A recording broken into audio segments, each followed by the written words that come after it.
Okay, welcome back to the Caribou Media Outdoors podcast. With me this afternoon is Chrystal and Jeff Cordero from Barefoot Archery. Welcome. Thanks for having us. Yeah, thanks for having us. Yeah, I was just saying to Chrystal, Jeff, before you came on that last time we talked was back in February, and right before I hit record, you're like, "Oh yeah, by the way, we bought a bow shop, but I can't talk about it." Oh no, what? it would probably yeah. It was right around then. So I think it was right before the new year. Oh, it might have. Oh yeah, it might have been before. Oh yeah, you know took... what it was? It was because that I was pre-recording a bunch and then it came out later. Yeah, you're right. Okay, yeah, funny. It's all good. So, Chrystal, welcome. Thank you. Everybody. Well, most people have listened to Jeff before, but can you give us a little blurb about who you are and what your role is with Barefoot Archery? Yeah, so I'm clearly Jeff's wife.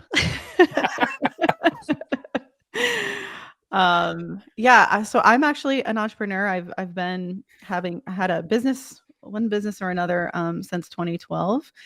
I've owned a retail business at a boutique. I had a women's magazine that had a national bookstore distribution, as well as a run in Australia. I've done service-based stuff. So I've been in the business world for a while. I also have a coaching business currently for entrepreneurs. So I help with behavior modification and like breaking limited beliefs and all of that. And my role at Barefoot is essentially I'm the operator. So I'm doing a lot of the operations and team leading and all the things. Nice. Website building. Yeah, oh yeah. Awesome. Many hats. Oh yeah. That's awesome. Yeah. So how did you guys first?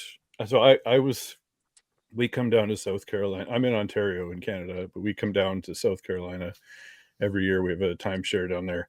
And I guess it was probably 2 years ago now, I stopped in at Barefoot and when it was owned by the previous owner. And now after seeing what you guys have done, it looks night and day different. So I just want to get into how'd you first hear about the shop coming up for sale? How did that all transpire? Yeah, well, I had been a customer at the shop for a while. It was the local thing here. I wouldn't say it was the shop I went to for all of my needs. It's actually the shop that kind of convinced me to get my own press and start working on my own stuff because I wasn't getting that service. Gotcha. So in a roundabout way, make it full circle. I knew the owner was trying to sell. A friend of mine was going to purchase it, or at least in the process of trying to purchase it. And I was going to come on board and help him with the social media stuff, work in there part-time, help him remodel it, and kind of just do all the things that we eventually ended up doing. Long story short, didn't happen for him, but he approached me with it and said, "Hey, this is a really good opportunity for you. What you do with the NASCAR stuff, you don't really have to, you can commit to this archery thing too pretty full time, and make it a good deal. The market is definitely there for this shop to improve and get better." And so, I brought it to Chrystal, and after he told me this would be a good opportunity, we hadn't even gone over the financials, nothing. We just knew it's in Charlotte Metro. It's in a really good location. There's a ton of archers in our area, from 3D shooters to indoor shooters to a ton of bow hunters and a lot of recreational people. So it just made sense for Charlotte to have a good shop. Brought it to her and said, "Hey, this is a really good opportunity.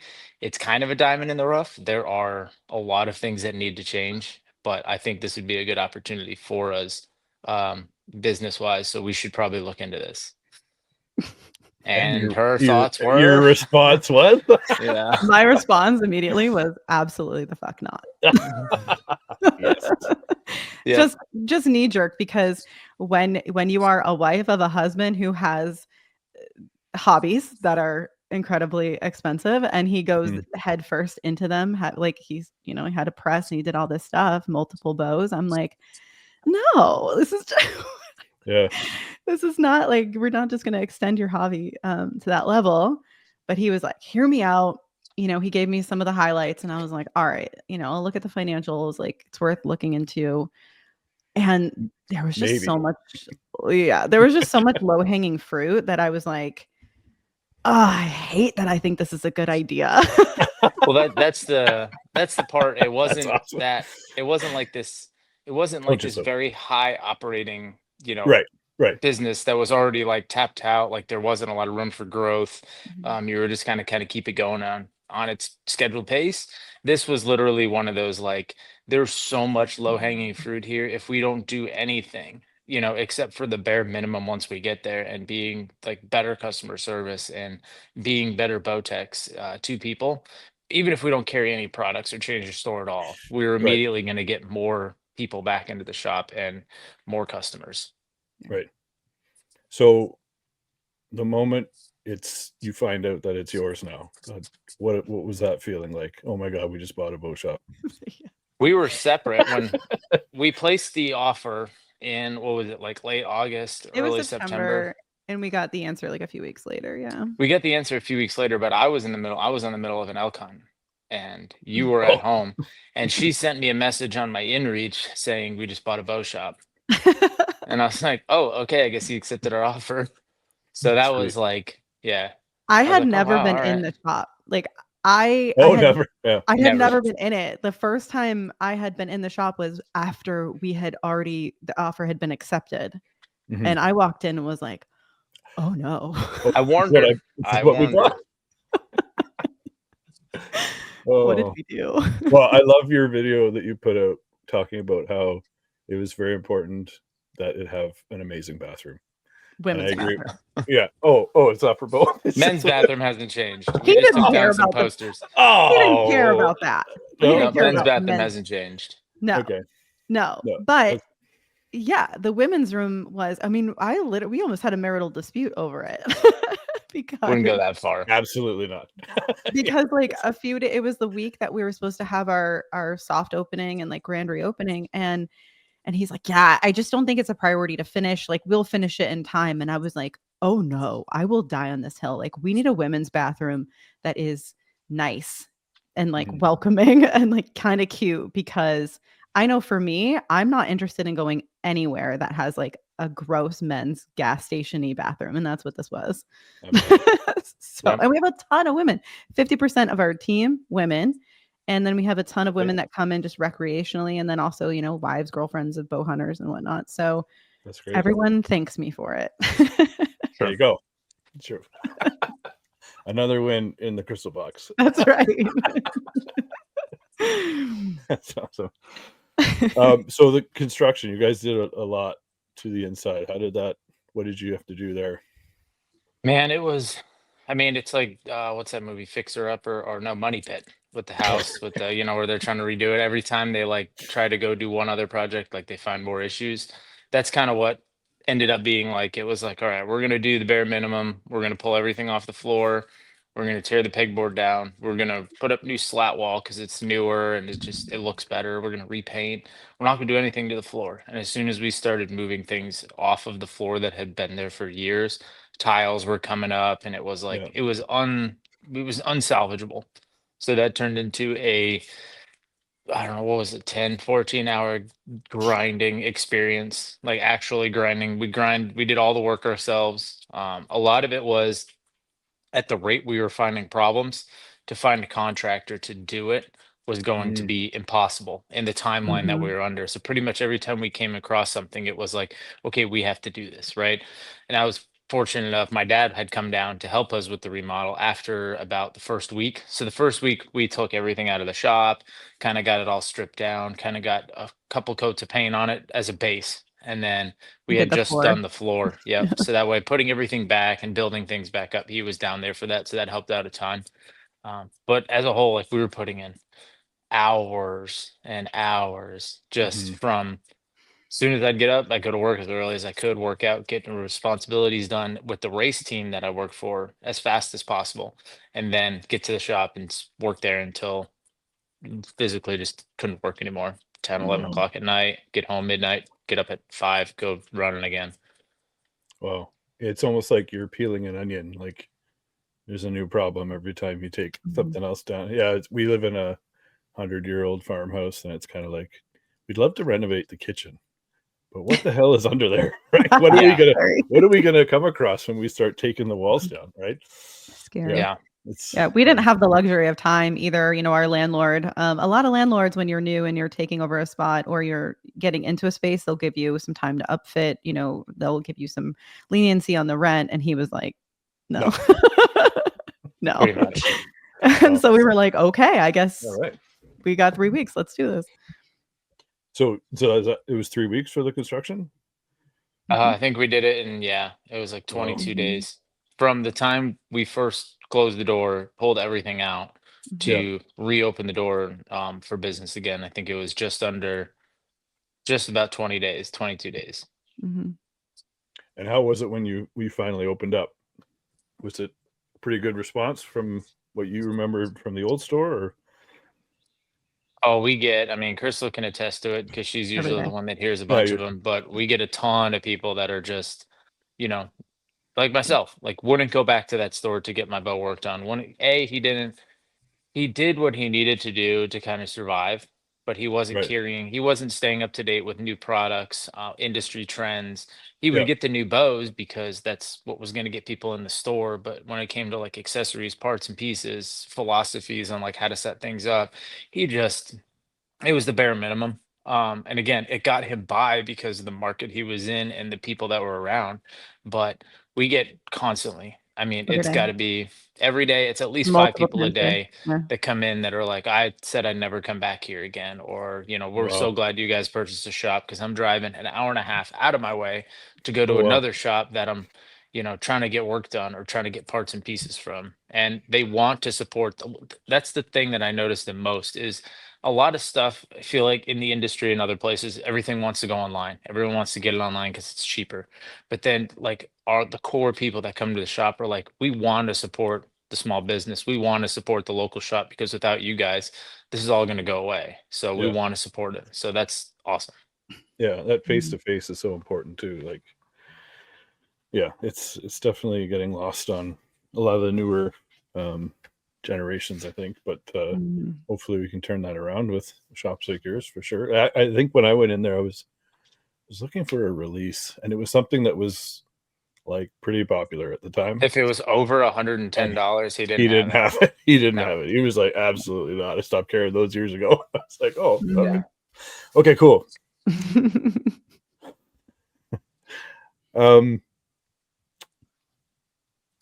So when it comes to, this has always been something I've wondered. So if you can't tell me, then that's fine. But now that you're the new owners, do you automatically assume the relationships that he had with the other companies, or do you now have to go in as a fresh new face, like in terms of Hoyt or Elite or whoever?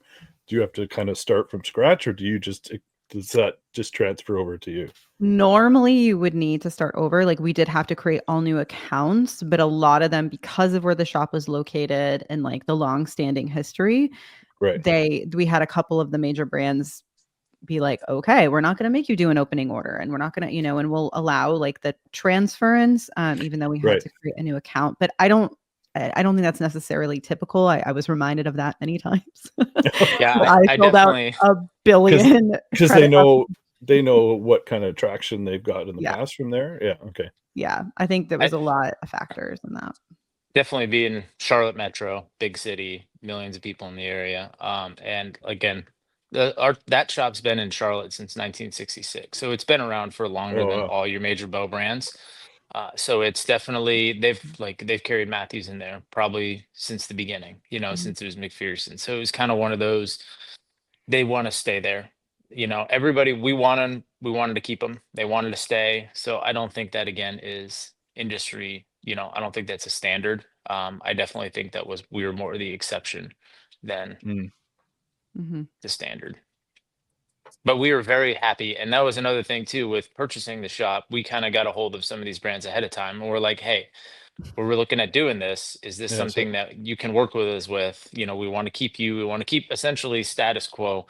We bought Barefoot Archery, but we did not buy the business. We bought all the assets in the business. We bought the name of the business, you know, we bought the legacy of it, but we didn't physically buy the actual, you know, LLC. So again, that's why we didn't change the name. We could have easily changed the name, but we didn't because it has been in the industry for, you know, coming up on 60 years. Definitely didn't want to change the legacy of that. So yeah, I think that's part of the reason why. Yeah, no, I think that was a good move. Who's this Cordero Archery? I don't know what that's all about. Yeah, it's good. You keep the name. Yeah. You keep the the original name. You keep that, and maybe like you were saying, when you do have that reopening and you make it a deal about we are the new owners, that you get those people that are like, okay, well maybe I'll give them another shot, and that definitely won them over, which is awesome. So the customer base, is it? I know that it's women and children are basically the fastest growing demographic, especially when it comes to archery. Are you finding there's a lot more, like you were saying originally, Chrystal, you're seeing a lot more women and kids coming in?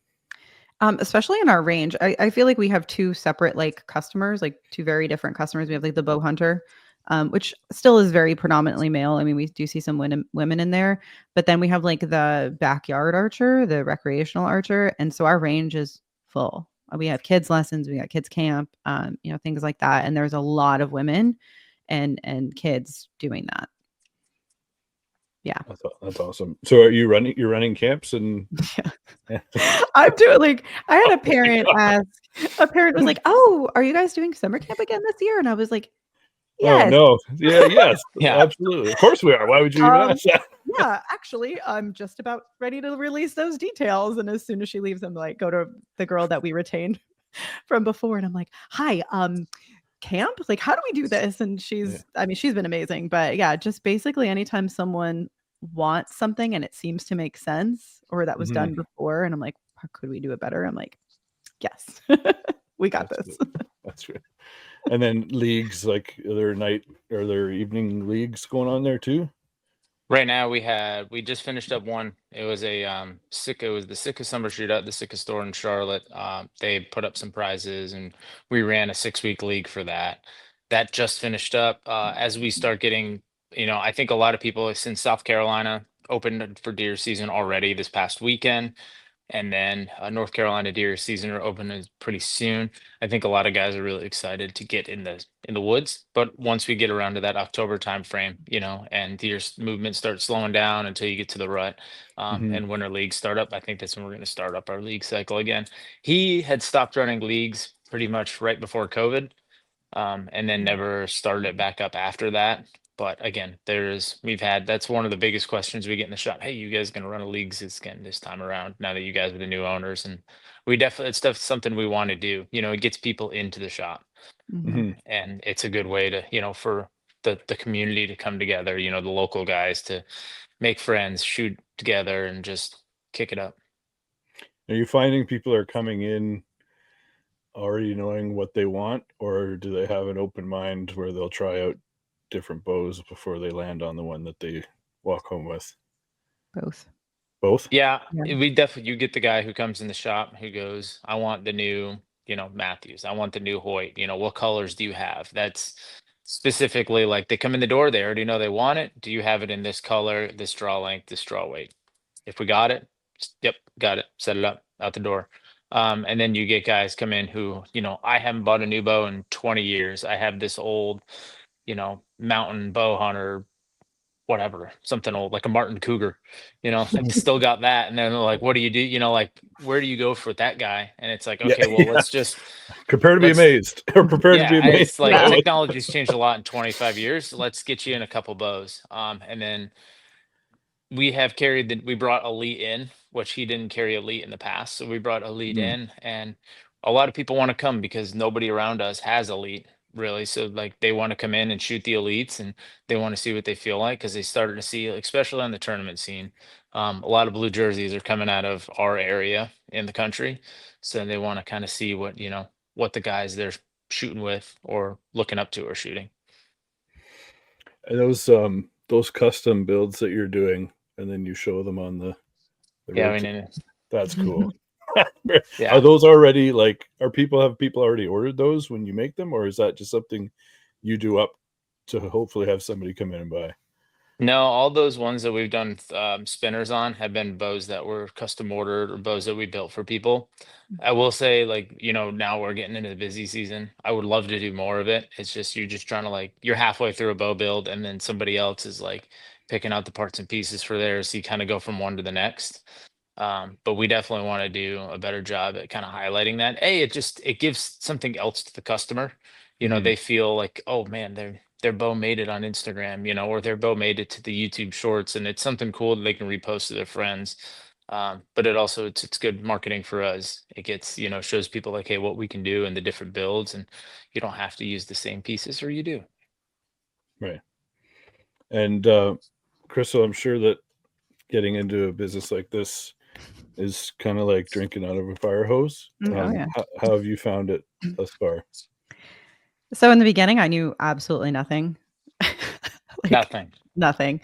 And that I was the person who had to touch every single piece to put a barcode on it and to put it into our system, because we were switching over the POS system. So I imported his inventory, but I didn't know what anything was. And so I had to find it in the system using whatever combination of keywords he decided to use, or abbreviations, because it was never the same. Oh, right. Oh my gosh, it was a mess. And I had to Google everything. I Googled almost every single product that I had my hands on, because I'm like, I don't even know what this is. But now, I mean, we're like 8 months in.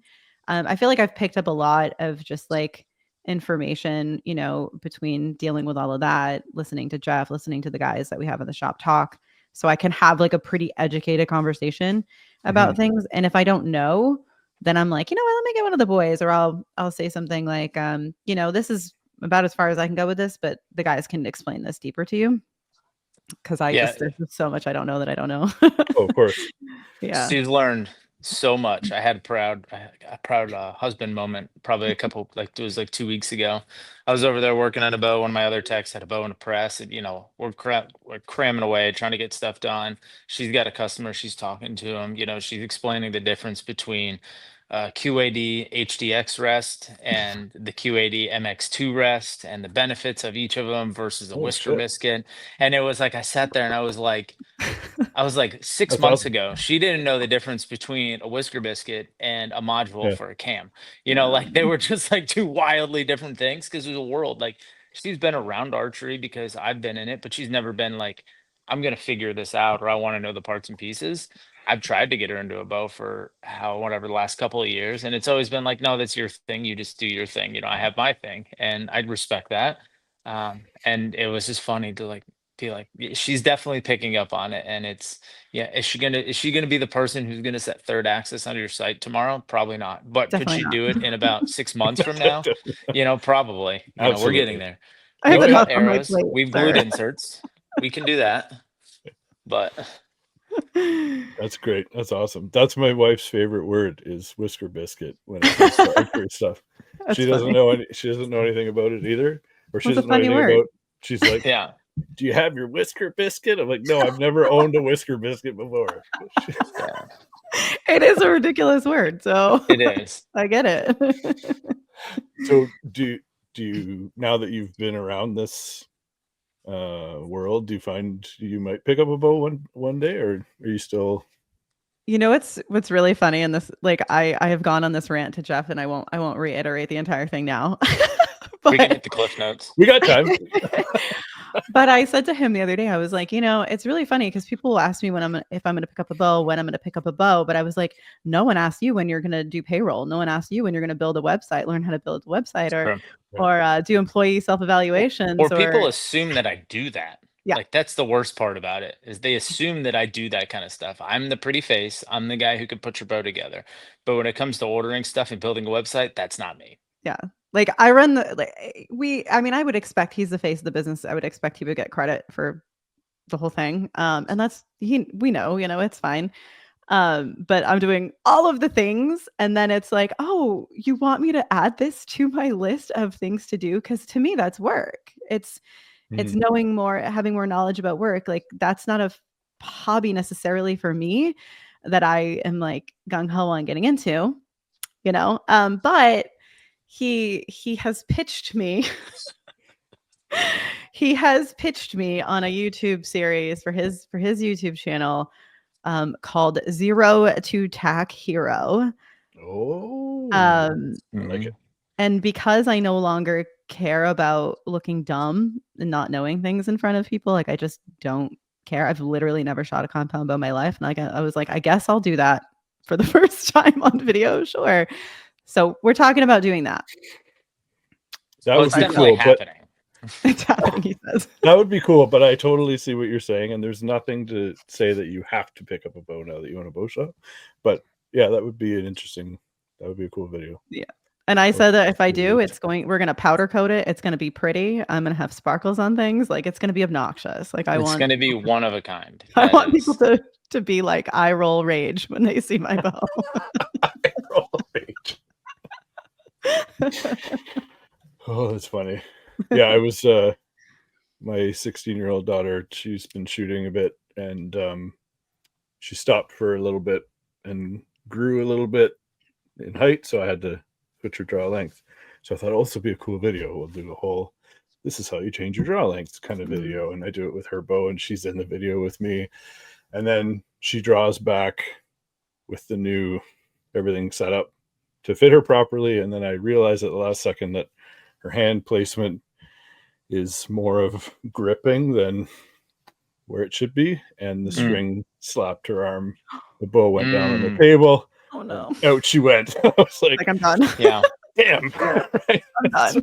So we're gonna circle back to that one later, but yeah, it's a skill that it comes and goes, right? Like you got to stay on top of it for sure. So it would definitely feel like another job, another piece of work for you if you were getting into it from the beginning. So I totally see that. Now that you're in the shop all the time, you get to see what everybody's buying. What do you find are the more popular arrows that are walking out the door? Would you say me or her? Me? Either both Yeah, of you. we sell a ton of ultra arrows. Okay. They're they come in at a really good price point in terms of quality. They're good, and they have Q2I veins on the back of them. They're really good. Again, they kind of fit that bill for somebody where you can get them in a good arrow without really breaking the bank on them. We do sell a ton of Easton arrows as well. So it's predominantly we're only carrying Easton Ultra and Ultra View arrows. Okay. We really don't carry much of anything else. Again, this is one of those, he only carried Easton arrows. So, we brought in Ultra, and then we brought in Ultra View, and it was kind of one of those, like, a little hesitant on the Ultra View. I knew there was going to be the guys that were going to buy them, Right. but at the rate they're buying them, it's like, okay, people are definitely more interested in this. And I think there's a lot of other brands, we do sell a fair amount of victory arrows for arrows that we don't carry. We'll get them for people. And that's kind of where it goes back to the customer that wants to, help support the local shop. They could easily go online and buy those arrows from somebody else, but they come into us and they give us the opportunity to do that. Like, hey, hey, can I get the new HLRs, 12 pack, bear shafts, 300 spine? And I'm like, yep, let me see what I can get. And I'll go on go on our website, figure out and see what I can get, what dealers have in stock, and get it shipped to us. And they choose to buy from us because they want to support us, but we definitely see a lot of the ultras. Commonly asked for arrows that we cannot get in stock are the Easton 5.0s. I think when they're just Easton's so backlogged with that because that arrow has been so popular that even when we started the shop or we took over, we tried to order. But when we tried to order, when we took over was, January, February timeframe. It was already after ATA. It was already after all of these other shops across the country and these big vendors had put in their, orders for the year. Right. And we just were so far. I mean, I'm still waiting on dang Excel sites that I ordered back in February, end of February, early March, Wow. Still haven't gotten them. Yep. But meanwhile, your favorite YouTuber has gotten, 600 of them since then. But I get it. I ordered 6. He ordered 600. So they're going to fill that order because that thing is, that's what's going to keep the lights on, and that's aggravating. But at the same time, it's good to see that there's archery products kind of moving in the industry still. Yeah, I guess that goes to show, like, as you're, like, we all know who you're talking about. So his company has been around forever with his dad owning it first. So that whole relationship with when he puts in those huge orders, they're like, yeah, because it's automatic that it's going to go out the door, right? And not that they don't know that with you, but that just takes your I guess takes time to build up. But Yeah. it's not fair. Don't get me You don't wrong. know. You know, it's We like don't dislike Josh at all. No, of Oh, course no. not. Nobody does. No. Absolutely.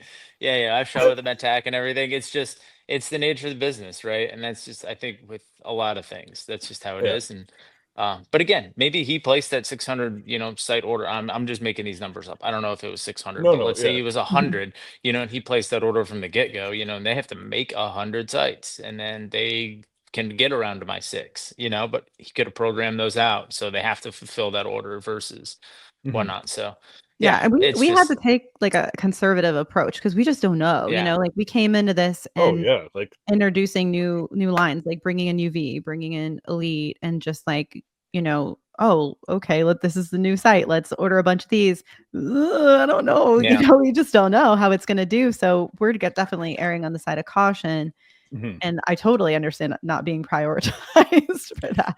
Well, but Still frustrating. he's come out publicly saying that he knows that that's a thing that I'm Mhm. sure Yeah. he's done with other. But I had Zach Plasico on here from Extreme Outfitters, and he was saying it's such a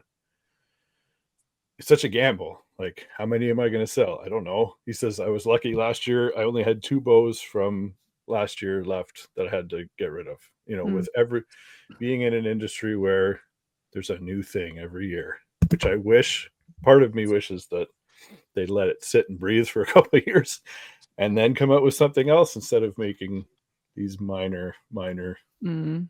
adjustments year after year. Yeah, it's got to be difficult trying to balance. Just to figure it out. Yeah, it's Predict. definitely and not knowing. And we didn't have great record keeping before. Nothing yeah. was really digitized, so it wasn't like, oh, I sold this many MX2 rests last year, Mhm. But he had like, oh, we ordered this many, but that just like that doesn't help me because I can't see when you sold them. I didn't know when you sold them. I didn't know how many should I have in stock for hunting season. He's like, yeah, we sold 69 Matthews bows between Mission Matthews and Mission crossbows. So it's like, okay, well, how many of those were lift 29 and a half? How many were What 33s? color were they? How many like did you sell a bunch of blacks? Did you sell a bunch of camo colors? Like there was no left-handed, right-handed, there was no numbers to that. So a lot of it for us was blind. We're like, okay, if we don't do anything and stay on course, we'll probably sell 70 Matthews bows this year, Right. maybe. But it's like again, how many of those were Missions because it's all, or how many of those were Genesis because it's all coming from the same company. So Yeah. it's like we don't really know.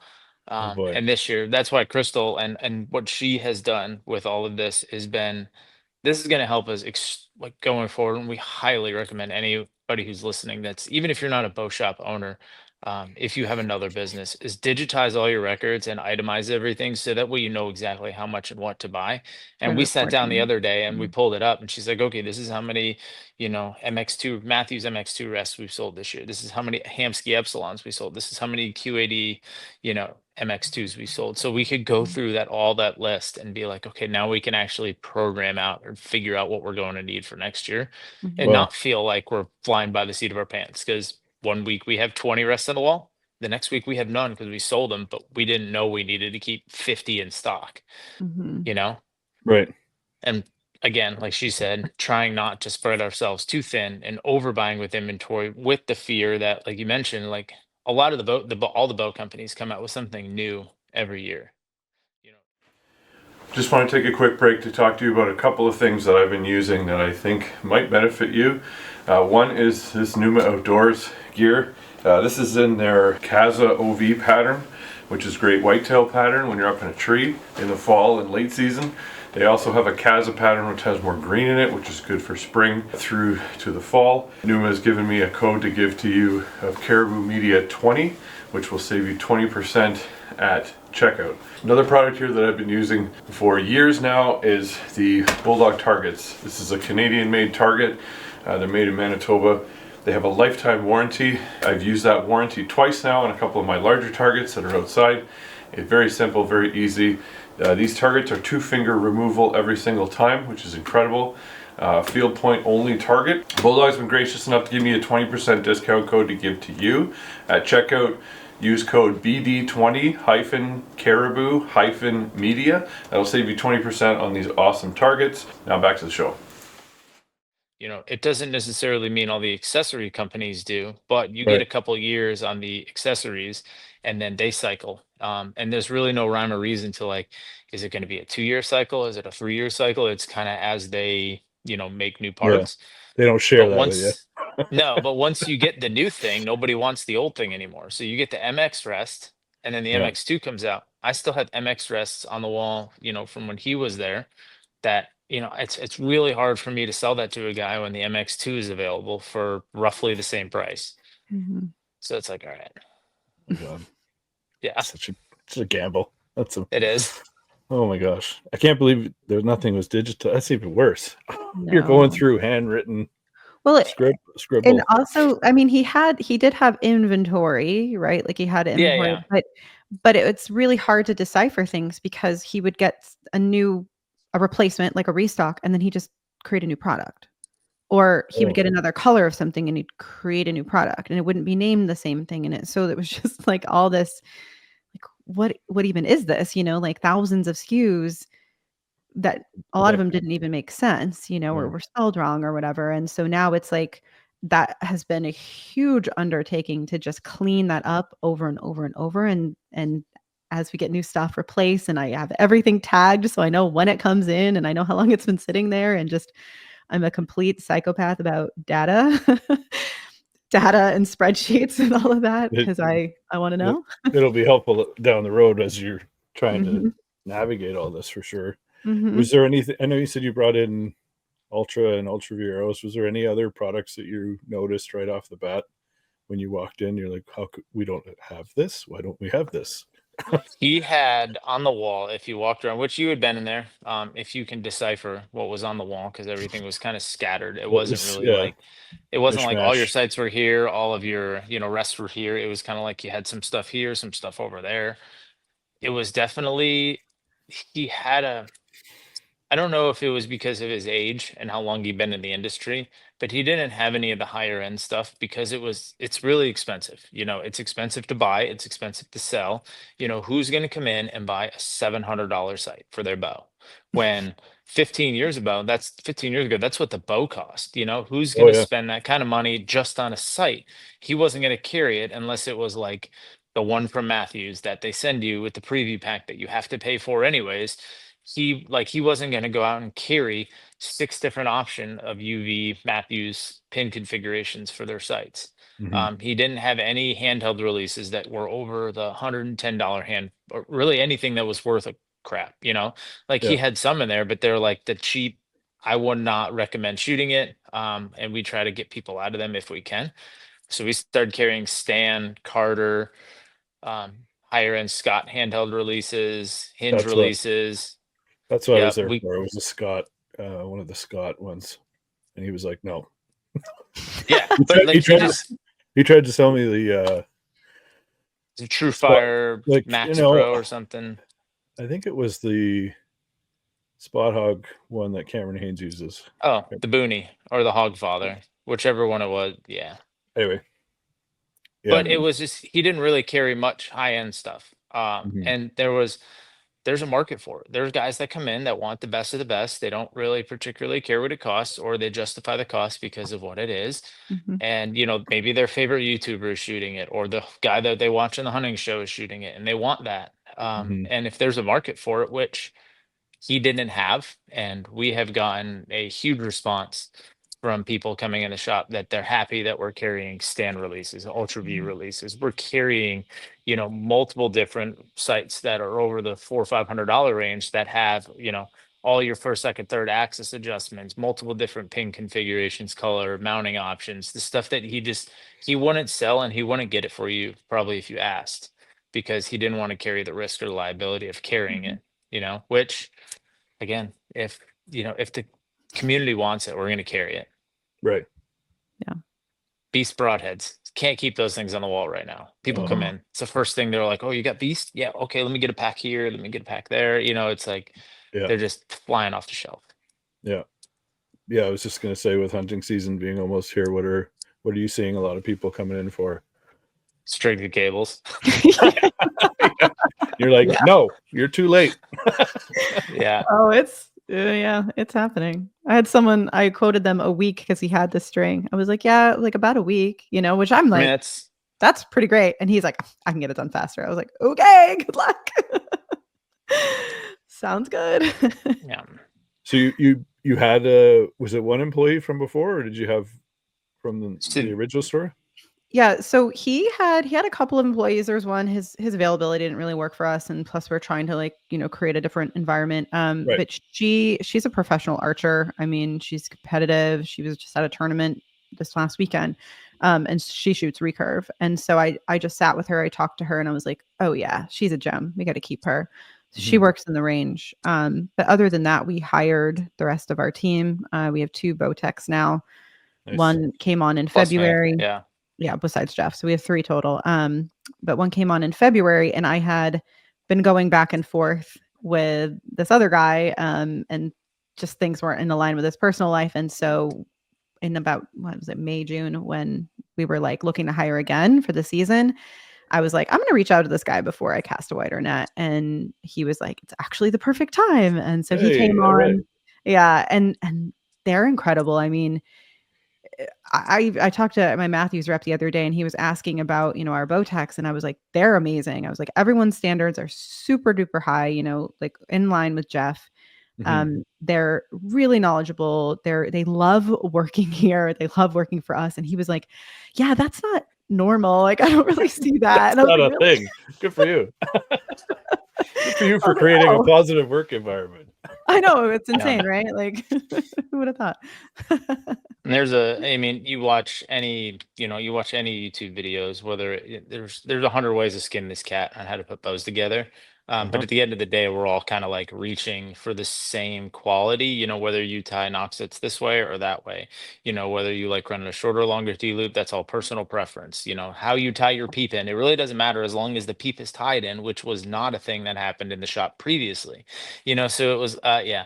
It was like, I don't care how you tie it in, as long as it's tied in and it's done correctly and it comes back straight when they draw the bow. So we're not sitting here being like, we have to do everything Jeff's way, or we have to do everything, this way particular. We kind of give them the freedom to Autonomy, do, Freedom, do what they want and do what they're most comfortable with, as long as the quality goes out. Right. Customer's happy, and I'm not seeing that bow come back, 2 weeks later because rest cord wasn't tied in, and now it's slapping the rest when it's trying to leave the bow. There's things that get through the cracks, but in a whole, we are not seeing bows come back that we have worked on, unless the customer comes in and they're like, yeah, you know what? I didn't, I know I wanted this whisker biscuit just to get me out the door, but I want the new thing, or I want to upgrade the site, or, hey, let's do this. And, that's the cool stuff. So we're like, yeah, we'll do it. Let's do it. That's cool. That's a little bit of artistic freedom for the techs. Yeah, that's good. That's probably part of the reason why they're happy there, is that they're not being forced to do it a certain way that they wouldn't normally. One of them had a lot of experience coming in. He worked full time somewhere else. He had his own little thing in his garage for a little bit, so he was very comfortable and familiar. And then the other kid that came in, never pressed the bow before, but had a lot of knowledge about the industry and the parts and pieces and how they go together. Just really hadn't had the hands-on experience, because he didn't have anywhere to have a pressed speed. He just didn't have the room for it. So now he had an opportunity to get in one, and he's the guy that when we have a little bit of free time, especially earlier in the year, he was constantly tinkering with his bow, trying to figure out what he can make it do, what he can't make it do, how do we get better at this. And I encourage that. We appreciate that. So it's like, yeah, man, if we got a couple minutes and you want to tinker with something that's going to help you down the road, let's do it. That's awesome. Has it changed the way that you look at archery now that you are in it even more than you might want to be just at home? I don't shoot as much. I shoot everybody else's bow. It's like a mechanic that works on everybody else's car but can't change the oil on their own. It's kind of like that. I shot shooting other people's bows. I do shoot mine occasionally from time to time. I'll show up at league night and not have touched it, and just kind of be like, I guess I'm gonna shoot this bow tonight, and I'm gonna shoot this release, which I haven't shot in 3 years, and go in there and still be pretty proficient with it. I do feel like when I take those couple steps back, when I do pick up my bow, that if it's only a half an hour, or if it's enough to get like a Vegas game in before work or after work, like I pay more attention to what I'm doing. I'm Mm, trying to make improvements instead of just mindlessly shooting. right. Every shot, I'm like, okay, I need to get better at this. I need to get better at this stable. I need to hold better. I need to figure out, get this back shoulder position in the right spot. I pay more attention to what I'm doing. So I think it's making my shooting better because I'm shooting less, but I'm having a higher quality of time when I do shoot. Constructive practice. Yeah. That's Yeah. good. Are you still shooting elite? Or are you going to change now that you have a variety at your store? Depends, when is this going live? Oh, well, let's see. I will Couple- say I'm on an official basis, I hadn't worked with Elite. I hadn't helped make content for them. Yep. But I didn't have a physical contract with Elite. Right. I don't have a contract with anybody going forward. You're going to see me shooting a couple different things throughout the year. And again, you probably will next year. And part of it is, I want to get the experience behind the bows that I'm selling. And I Yep. want to have the experience to be able to relate that to the customer, to see that, when you pull up my YouTube channel, it's not like I solely shoot X brand, because I think all the brands that we carry, I am very confident if you handed me any one of those bows off the wall, with of the flagship bows, that I can make that thing shoot exactly how I want it to out at 100 yards. It doesn't matter. We can make it stack. Um, and I want the customer to like have that faith that like, yeah, maybe, yeah, he doesn't shoot a Hoyt all the time, but he does shoot them and they are really good. So you can feel confident in your purchase. And then the same thing with Elite, hey, I shot Elite for X years. Hell, all three of the bow techs that work in the shop, myself included right now, all shoot Elites, Mhm. so they're really good quality bows. And, you know, it makes customers feel a little bit better when they pick one up. Yeah, it might not have the Matthews name brand on it, but they're like, man, this is a really good bow. And all these guys have the option to shoot everything, and this is what they choose to shoot. We don't mandate anybody shoot anything. I mean, one of the guys shoots a prime. We don't carry prime.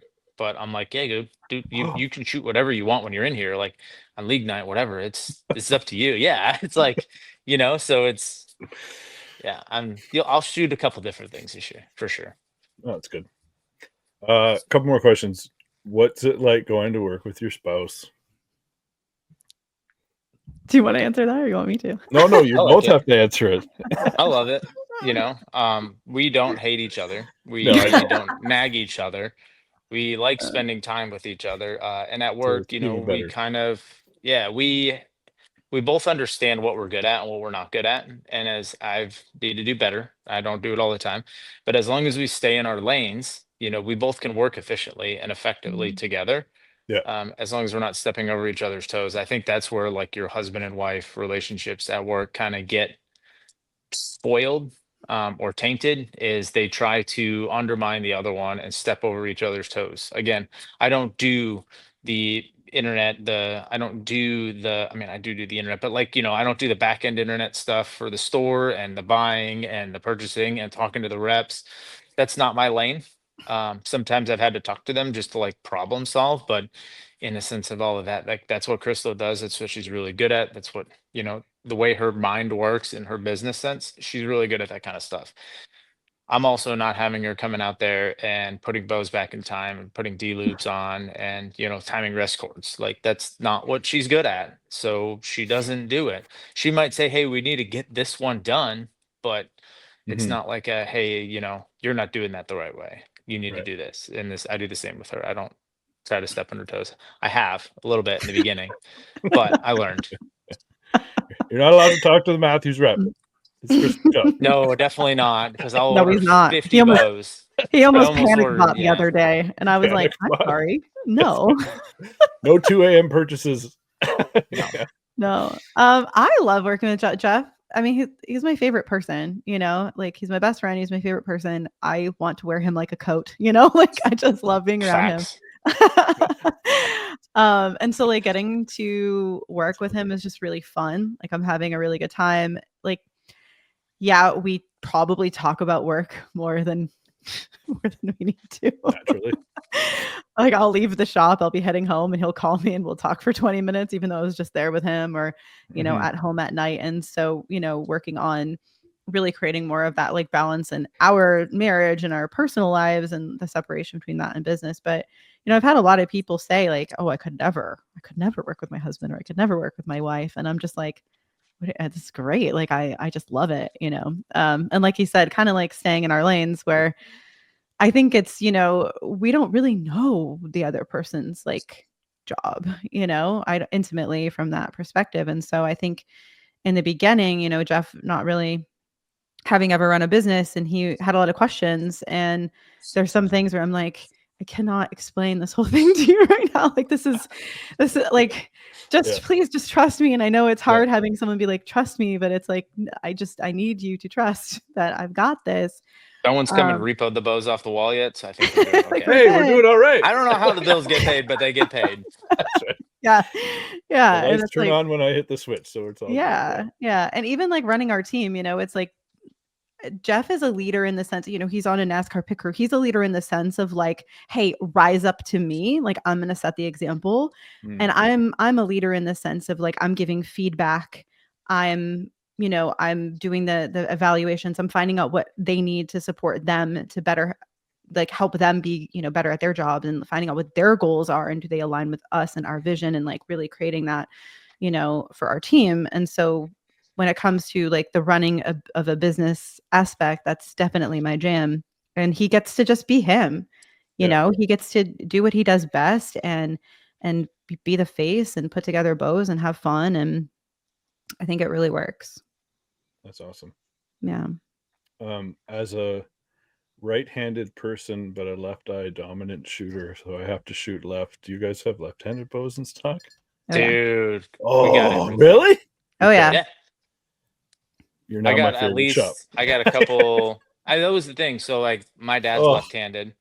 So like I've heard from him, even when he golfed, and golfing left-handed, finding left-handed golf clubs, like places that actually had them in stock was like impossible. Like always had to order them.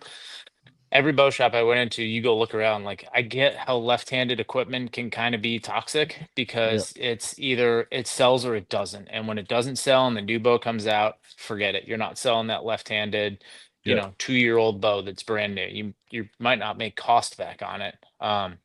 Hopefully you can get it out the door, but it's one of those things that like, I wanted to carry left-handed products because I know how hard it is for lefties, and if we're the one shop that's lefties, then great. And we are selling a pile of left-handed stuff. Yeah.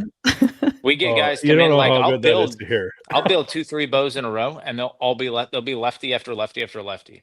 And a guy comes in and he's like, man, I really like this, but you're probably not gonna be able to help me. And I'm like, okay, what are you looking for? And he goes, I'm left-handed. And I'm like, dude, I got an LED on over here. I got an Exalt. I got lift X's in both sizes. I got the Hoyts, I got Bears. I got anything you could think of in left-handed. I don't carry everything, but I have a lot of lefted-handed stuff. I'm tearing up over here. If you're in the Charlotte area or around in the Carolinas, come in. We got left-handed stuff. I will always stop in when we're traveling down there. Yeah, that's amazing. Every bow I've bought over the last 6 or 7 years has been, man, I hope this is going to be a good idea, because there's nothing in stock anywhere. Nobody will, and I get it, like 10%. I'm not going to carry left-handed in every color. I just can't do that. No. But I definitely have your left-handed options. You'll have something that someone can try, and then they can order 100% what they want. So that's good. Yeah, I think it's like 10% of the shooting population is left-handed. So I get it, right? It's like it turns into the ugly thing on the wall when they can't sell it and nobody wants to buy it, right? So I get that too, but it can be very frustrating when you can't get your hands on anything. So I appreciate, from all left-handed shooters, I appreciate what you both are doing. Send them our way. Yeah, it's a risk, but we're willing to take it. Yeah. I just want to say congratulations on your incredible season this year, Mr. Tire Changer. You guys are killing it. Yeah, awesome. Still got some work to do, but we're doing really good right now. The other thing I wanted to bring up was the GoFundMe for Lewis. Is that still going on? Yes. It is. It is still going on. Okay. Are you able to give us an update on how he's doing? Yeah, he comes into the shop pretty regularly. I know I think we can say this, right, that he had his right eye removed. Oh, he did. Okay. Yeah. He's now a lefty. He'll be shooting left-handed Will be a lefty when he's just when shooting he's again. allowed to. Yeah. We're like, you're not shooting in here until we get a doctor's note. But he's in pretty good spirits. I mean, even right after the fact, which I think it hadn't really set in, emotionally, like everything he had been through. But Right. he's still on it. I mean, he's just so like funny and still, kind of a pain in the ass, but he's our pain in the ass. And I just told him the first day, I said, you are the luckiest MFer I've ever met. Like, to go through what you went through and still be here, But he's doing good. He's in good spirits and he's trucking along. So Good. Yeah, still got, I mean, just like any traumatic injury, especially a Yep. head injury, and then optical injury, still got a long road ahead. Yep. Still has a lot of recovery ahead of him. But in terms, like Chrystal said, really good spirits. Good to see him around. He's excited to shoot again. Good. And learning everything left-handed, when he comes around to that. And then we had a lot of people in the archery industry who had reached out, willing to donate parts and pieces for him, because obviously his financial situation in his life has drastically changed because of this, and employment is going to be harder now that he's disabled.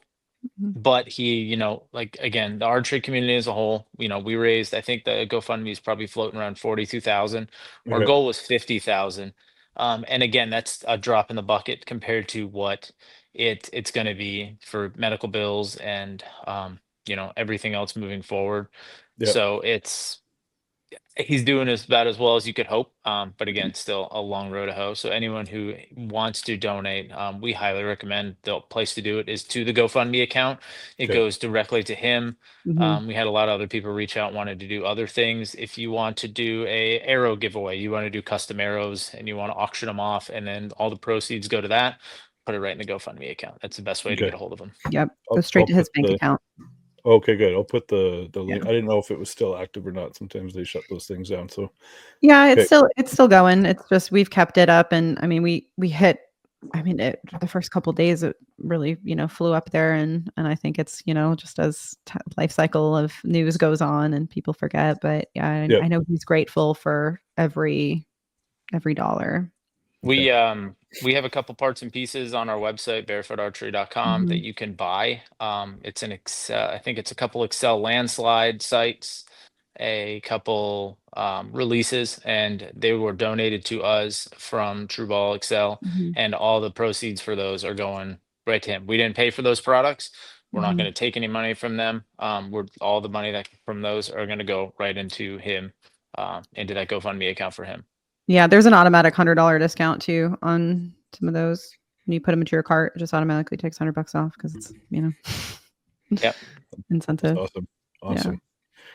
All right. Well, thank you for joining me today. I'm taking up almost an hour of your time. Is there anything else you want to? Did we not hit everything? Anything else you wanted to bring up that we didn't talk about?